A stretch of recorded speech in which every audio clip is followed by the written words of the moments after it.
Hi, you're with India Post Live, India's first online news conversation web TV. I'm Ishan Russell, and India Post is, of course, a platform where you can participate. Your voice will be heard, and it's all about your participation. So, we look forward to getting you into this conversation. We're talking about Narendra Modi's first speech after he was elected by India as its leader, as its prime minister, and it was a really resounding victory. But what were the real talking points from his first speech that he made in Ahmedabad last evening? We'll be talking about that because there'll be a whole host of speeches that will be happening over the next couple of days, and we'll be analyzing those for you. But the first moments from the victor's mouth is what we'll be discussing today, and we'll be discussing that with Venkatesh Ramakrishnan. He's the associate editor with the Hindu newspaper and the Frontline magazine. Also, we'll be joined by Sudhir Kumar Pawar. He's a political analyst and professor at the Lucknow University, and Adya Prasad Pandey. He's a leader of the BJP from Varanasi and somebody who's worked very closely on the Varanasi election. Thank you very much, both of you, for joining in. And you too can join in this conversation. You can come in via any of the social media tools. You can come in via Twitter, hashtag India Post Live, or use our Twitter handle at India Post Live. You can use Facebook. You can go to indiapostlive.com, log in and post your comments, or even come in via Skype or Google Hangout. So we're waiting for you to come in as well. But Venkatesh, the big takeaways from Narendra Modi's first speech as Prime Minister elect. Well, I suppose it was a predictable speech, a speech that tried to move away from seemingly or allegedly sectarian political leader into a statesman-like figure who will be the Prime Minister of this country. So that is the tone and substance of the speech. Is that, I mean, he talked about being in government for everybody. He talked about having political, tussles during the campaign, but those will not stand forever. He talked about, inclusive governance. He talked about how India needs to move forward. He kind of, brought in a bit of his vision, though it was not a comprehensive, rounded vision. But then he kind of delineated what he would want to do as Prime Minister, and significantly, as I was saying right at the beginning, there's this significant movement away from the Hindutva sectarian leader to a leader who will be addressing the issues of all the people. All right, I want to go across to Professor Pawar first before we go across to Mr. Pandey. Professor Pawar, as far as your take, would you agree with Venkatesh that Narendra Modi is now trying to be the big statesman-like leader, and he's talking about taking the opposition along and saying that the competition ends and it's all healthy competition? No, I think he has cleared it. He is having this proven track record in Gujarat on development and other issues. Definitely, this Hindutva core ideology will be with him, but he is advocate of this capitalistic model of development. So it is to see that how he will accommodate the right-based subsidy program with this corporate type of development in Delhi. All right, fair enough. Mr. Pandey, you were somebody who had worked very closely with Narendra Modi on this election, especially in Varanasi.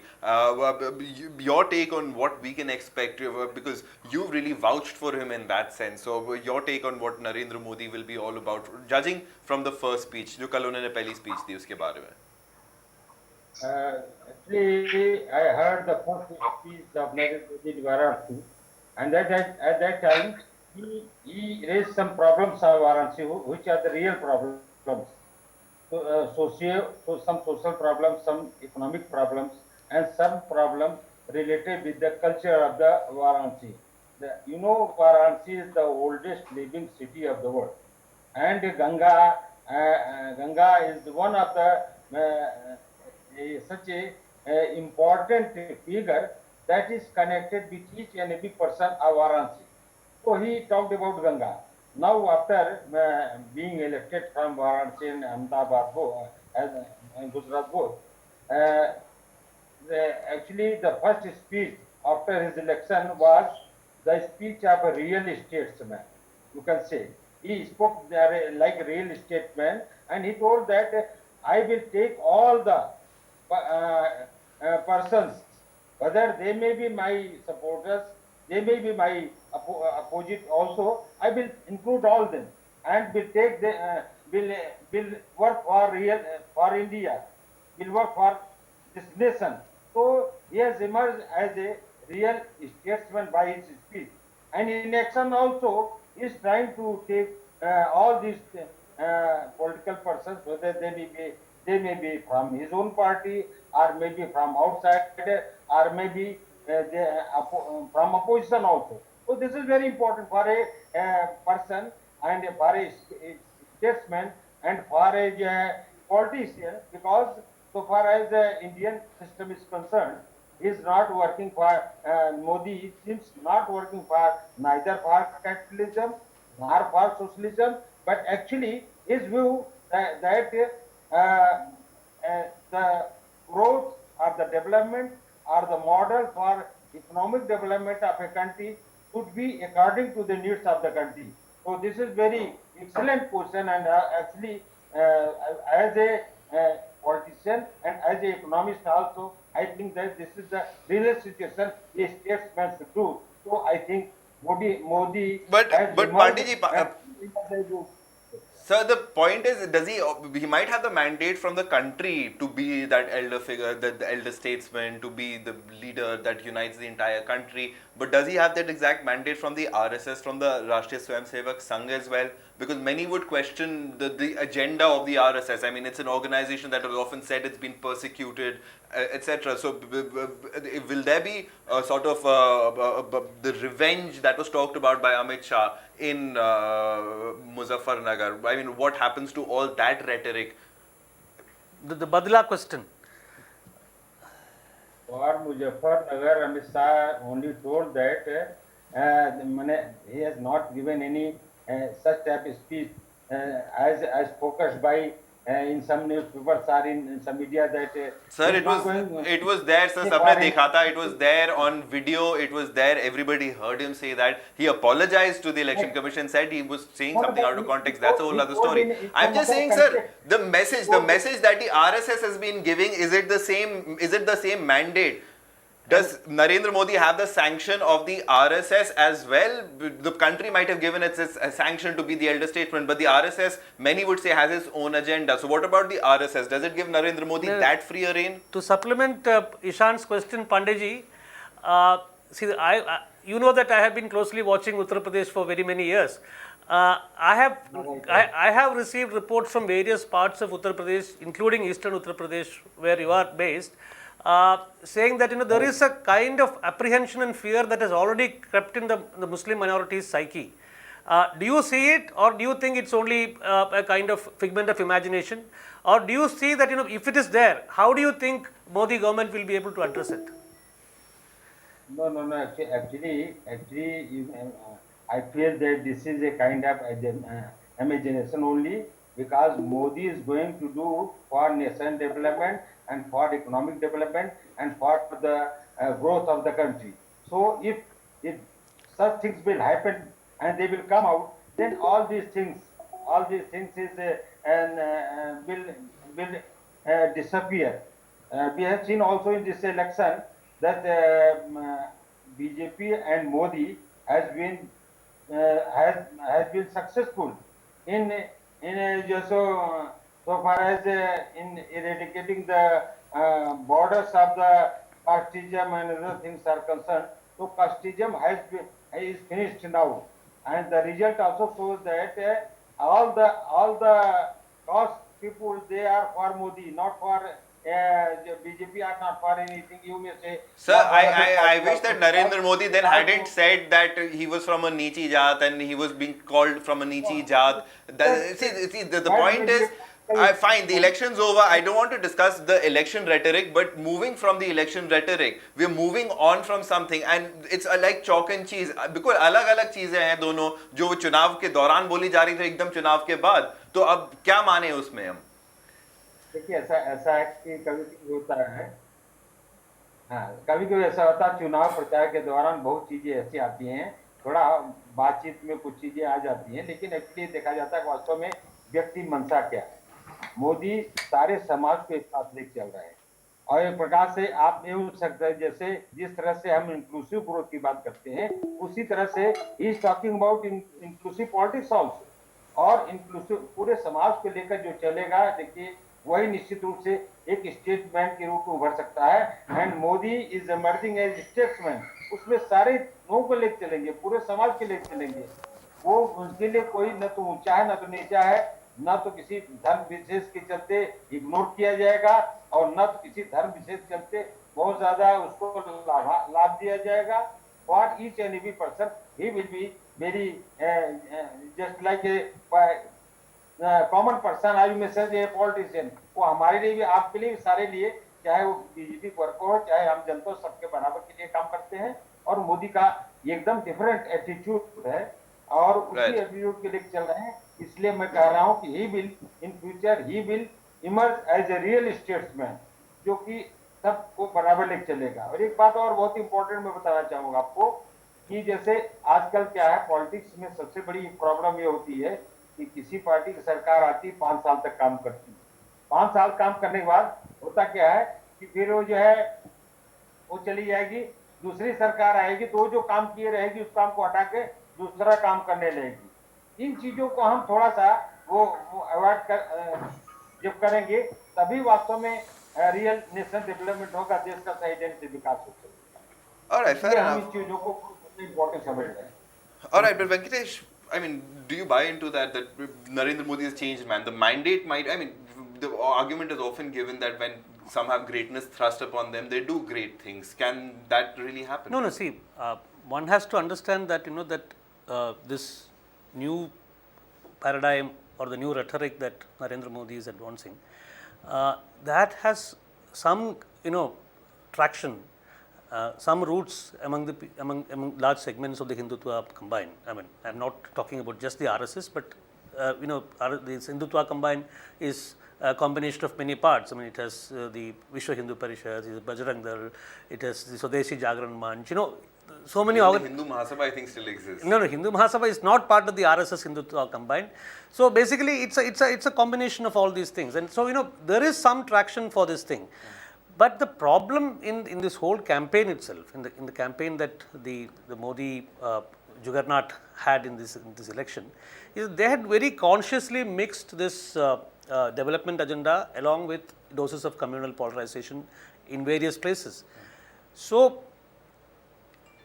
it is kind of it is interlinked, and whether the party and whether the government that is being led by Modi, whether would be able to kind of walk this tightrope, especially among the minds of the support base, because there is a considerable support base which is essentially looking at Modi as a development man, and there is a considerable support base which looks at Modi as this sectarian person who is वो minorities को सबक सिखाएगा.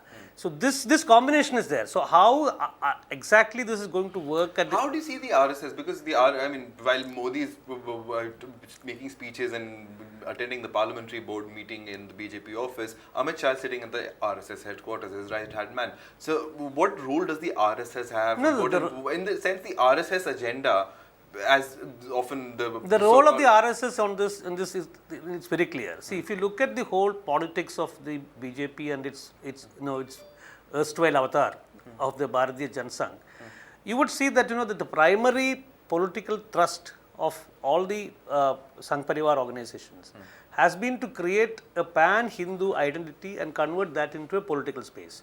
And in this election, they have come very close to it with this massive victory in the Hindi heartland, especially Uttar Pradesh and Bihar. They have come very close to creating this pan-Hindu identity which cuts across the caste barriers. So once they feel that they have been able to do it, naturally they would try to strengthen that, intensify that bonding of the pan-Hindu communities, and I feel that there will be a blatant use of the Hindutva agenda, which will reflect in very many forms. It will reflect in the education sector, it will reflect in the social sector, it will reflect in defense. You will see all this happening. All right, and I want to put that to the professor. I'll just ask my producer to try to get Professor Sudhir Kumar Pawar back, because all right, while we're getting back, Mr. Pandey, I mean, from Banaras, you are certainly a learned man. You've been with the BHU, you've been, so just to understand the entire narrative that we've been listening to till now, what we've grown up on, our history textbooks, everything, does that undergo a major change? That is what, I mean, do we start afresh from here, or do we see a complete sea change, or Narendra Modi takes what India already is forward?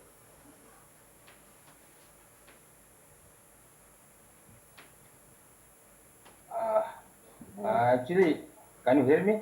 Yes. Are you hearing me? Yes. Can you hear me? So far as Modi's agenda is concerned, is very clear, and he has also mentioned in his manifesto also, and on the economic front, you can say, or on the front of the growth of the country, is very much clear that both uh, small scale industries, large scale industries, multinationals, agro-based Sir, industries, where they are necessary, all of them will be used. So Economics, that I will, agree with. Economics, everybody agrees with, and that is why I think the stunning mandate is coming, because that economic dream was bought by India as well. But then the BJP manifesto also talks about section Article 370. It also talks about Ram Mandir. The question is that which is the agenda, which is the true agenda, which will be the first priority, and will our history textbooks be changed? Will the entire narrative, जैसा आज तक हमने देश देखा है और जिस देश के बारे में हमने पढ़ा है, उसकी हम लोग इतिहास बदलेंगे क्या नरेंद्र मोदी के साथ? नरेंद्र मोदी आके हमारे, will there be an alternate narrative to our history? देखिए ऐसा है कि so far as first agenda is concerned, first agenda is development and only development. Development को लेकर चलेंगे, उस डेवलपमेंट की प्रक्रिया में जो भी चीजें आएंगी वो सारी चीजें होंगी। और जहां तक ये है कि आर्टिकल 370 की बात आएगी या और कोई भी चीजें हैं, वो सब कहीं न कहीं से डेवलपमेंट से ही रिलेटेड हो। And so far as agenda of RSS and other parties, other allies as concerned, तो आरएसएस तो एक माने गैर राजनीतिक संगठन है, और आरएसएस की जहां तक बात है, आरएसएस कभी नहीं कहता कि हम समुदाय के आधार पर चलेंगे, वो भी पूरे समाज को लेकर चलने की बात करता है। पूजा पद्धतियां हमारी अलग अलग हो सकती हैं, लेकिन हमारे लिए राष्ट्र एक है, हिंदुस्तान है। All right. जो भी हिंदुस्तान में Fair enough. Mr. Pandey, I get your point. I want to go across to Professor Power because he's been trying to get in touch with us very patiently. Thank you very much for coming back. Professor, you're at the Lucknow University. The fear is that now we have such a mandate that how the entire narrative of India, how it has been taught, how it's been understood, that could change. The point is with Narendra Modi, do we look at the past or do we look at the future? And that is the question that many would be asking. Definitely he will go for the future, because it is the new opportunity for him and his organization as well. So we cannot expect that retrogressive method or retrogressive politics from him. So there is every reason to believe that he will look forward towards the future and the new height for his organization.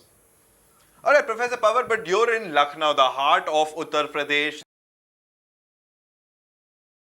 Really gave Narendra Modi this resounding march to parliament, the reason that the complete sweep of the BJP in Uttar Pradesh. But there has been massive polarization that has also happened in Uttar Pradesh. There have been, I mean, other than Sonia Gandhi and Rahul Gandhi, the largest winner from the Congress party was Imran Masood, the famous Imran Masood, from his comments. So the kind of polarization can be really understood from the election results itself from now on. So how does the BJP does Narendra Modi ignore the polarized effect and use it to its benefit, or does it now try to apply a healing touch? What do you see happening on that front? If we analyze his speech from after win, then we can expect that he will try the inclusive politics. He categorically stated in his speech yesterday that he will take all persons along with him, except their loyalty or vote.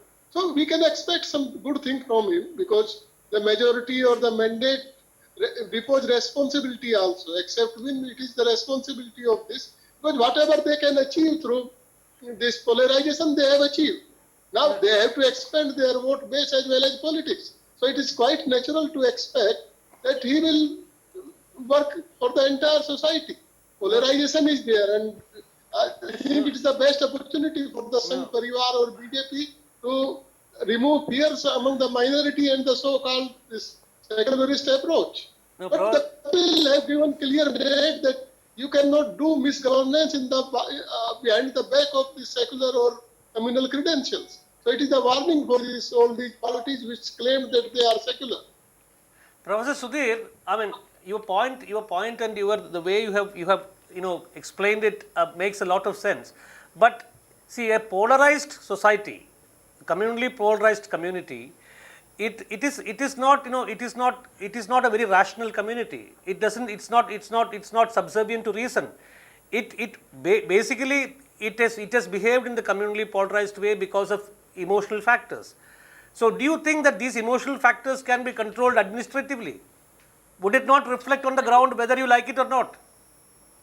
No, the only dichotomy is this, that the central government is with Modi and the state government with Akhilesh. So there is the conflict in the thinking as well as in the practice. So it is just to see that how these two governments behave in this social front. But I strongly feel that now the BJP have to change itself, because whatever they can achieve from the divisive politics, or you say this sentimental or this region, they have achieved that. So it's the next page for BJP and RSS, and only time can tell that how they take this opportunity. All right, but Venkatesh, what do you see? I mean, what, if you had a crystal ball, what would you see? No, I am worried about the kind of sentiment, the emotional quotient of the communally polarized community, which has massively voted for the BJP and stood behind the BJP, on the premise what has been done in Gujarat can be done elsewhere also. I mean, it is not just about development; it's also about the social ghettoization. It's about the social marginalization. This stream is there, whether you like it or not. It is there. So that community is. And has India accepted that? I mean, with this kind of a mandate, is India okay with saying that yes, there's something wrong with somebody, so just let them be, and we move on?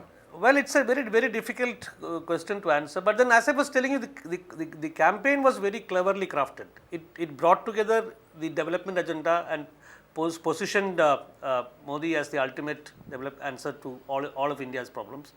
And along with that, you had everybody contributing for the communal polarization, from Amit Shah to Giriraj Singh to Modi himself in the last phases of the campaign. And even to extend the Samajwadi Party. Yeah. So, basically that contribution has been done. So, I am yet to gauge how it may erupt, it may be controlled.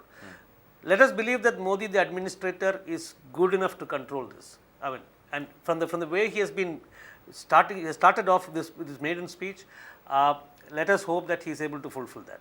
All right. Last comments from you, gentlemen, before we wrap up this show. The one thing that you would want Narendra Modi to now say in his first speech as Prime Minister, what would be the one thing that you would really look forward to from Narendra Modi's first speech once he becomes Prime Minister, once he's sworn in? Professor Pawar, I'll start with you. What Venkatesh said, that the first responsibility is to allay fears from the minority that it is not their government. So first is the social harmony, and second is whatever everybody, now the development is much discussed or buzzword in this politics as well as in electioneering. So everybody has different connotation for development. So the first priority is to allay the fear from the minority that it is their government also, whether it is supported by them or not. So it is the first responsibility, at least in UP. All right, interesting point you make over there, that it is indeed a responsibility, as it was famously said in Spider-Man, that with great power comes great responsibility. But Mr. Pandey, I'll just come to you for your last comments. What would you want to hear from Narendra Modi as the Prime Minister in his first speech? Actually, whatever I want to know from Narendra Modi, a person like Narendra Modi, that whatever he has said, whatever he promised during his election manifesto, he should come forward and he should start working on that agenda. So that shall be much more important. And so far as social harmony is concerned, it's all right. There is there is not risk of social harmony in Uttar Pradesh at least or in other part of India because BJP is in power, and whenever BJP is in power in center or in the state, there is always social harmony. Maybe that some anti-social elements may disturb this kind of harmony, but still, I think Modi is very much he is very much a bold person, and he can tolerate all these things. So there is no fear of social harmony and other things. And so far as I think, he should start on working on his development agenda, and the people should know that he has started that. That is all. All right, so I think we'll have to wait and watch to see whether he really is the Mazdoor number one that he promises to be. On that note, Venkatesh, final comments from you? Yeah, I mean, I'm very happy to see that our enlightened participants are looking forward to seeing a non-sectarian Narendra Modi at the helm of affairs. But these are enlightened participants. I am not very sure about what is going to happen on the ground. All right, so that is really ominous words from you there. But let's wish for the best. We have No, I mean, as I was saying, yeah. our enlightened participants are looking forward to a non-sectarian Narendra Modi. Yeah, That's and if there's a sectarian environment, then I'm sure Mr. Professor Pawan and Mr. Pandey will be speaking very differently and will be holding people accountable. Thank you very much for coming in, both of you. It was a pleasure to have you on the show, and we look forward to your participation and many more. Thanks so much, Venkatesh, for coming in and talking about Narendra Modi's first speech once he was elected. Now let's see and what he brings to the table once he becomes Prime Minister, what's on his agenda. We'll be discussing all that and more on India Post Live, so do keep watching.